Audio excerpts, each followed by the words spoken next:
ZPHS Burripalem 6th class students వారికి class రూమ్లో వారి ఇంట్రెస్ట్ ప్రకారం చిన్న చిన్న ఎక్స్పెరిమెంట్స్ చేసుకోవటం జరిగింది. Light reflection, light travels in straight line అనే అంశం మీద, అదేవిధంగా ఇక్కడ రకరకాల శానిటైజర్స్ కానివ్వండి, వాటితో ప్రయోగాలు చేయటం, వ్యాక్యూమ్ క్రియేట్ అయినప్పుడు వాటరు ఆ వ్యాక్యూమ్లోకి వాటర్ ఎంటర్ అవుద్ది అనేటటువంటి ఒక చిన్న అంశము చేయటం జరిగింది.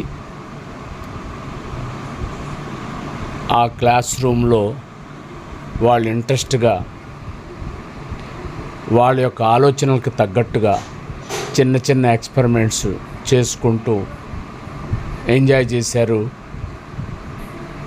వారు స్వయంగా ఆలోచించి స్వయంగా చేసేటటువంటి ఎక్స్పెరిమెంట్స్ జస్ట్ మనం ప్రేరణ కల్పిస్తే ఆ మోటివేషన్తో అనేక రకాలైనటువంటి ప్రయోగాల్ని ప్లాన్ చేసుకొని ఇంటి దగ్గరే వచ్చి చక్కగా వాటిని క్లాస్ రూమ్లో డెమాన్స్ట్రేట్ చేసి వాళ్ళకు వాళ్ళే తెలుసుకుంటూ ఆనందంగా ఎంజాయ్ చేశారు. ఒక శాస్త్రీయమైనటువంటి ఆలోచనని రేకెత్తించడానికి ఎలాంటి క్లాస్ రూమ్స్ని మనం ఏర్పాటు చేసుకుంటే చాలామంది పిల్లలు ఇంట్రెస్ట్గా పార్టిసిపేట్ చేస్తారు. ప్రయోగాలంటే చాలా కష్టము అనే భావన లేకుండా సింపుల్ ఎక్స్పెరిమెంట్స్ వాళ్ళకు వాళ్ళు చక్కగా చేసుకుంటూ ఇంట్రెస్ట్గా పార్టిసిపేట్ చేస్తూ ఆనందకరమైనటువంటి క్లాస్ రూమ్ అట్మాస్ఫియరు ఏర్పడటానికి అవకాశం ఉంటుంది. మరి వాళ్ళు ఈ గోల్డ్ రంగు శానిటైజర్సు ఇలాంటి వాటితో కూడా వాళ్ళకు వచ్చినటువంటి ఐడియాసు, విన్నటువంటి పాఠంలో ఉన్నటువంటి కొన్ని ఐడియాసు ఇంటి దగ్గర ఆలోచించుకొని చక్కగా క్లాస్ రూమ్లో ప్రదర్శించటం అనేది జరిగింది.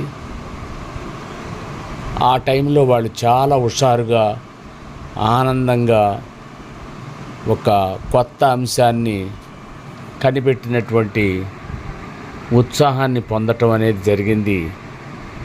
6th క్లాస్ పిల్లలు, చిన్నపిల్లలు వాళ్ళకి ఇలాంటి అట్మాస్ఫియర్ క్లాస్ రూమ్స్లో కల్పించినప్పుడు తప్పనిసరిగా వాళ్ళు ఫ్యూచర్లో అనేక మంచి ఎక్స్పెరిమెంట్ చేయటానికి ఉపయోగం ఉంటుంది. మరి ఇక్కడ సాల్ట్ వాటర్లో నిమ్మకాయ తేలటం, డెన్సిటీ డిఫరెన్స్ వాల్కనో చూడవచ్చు.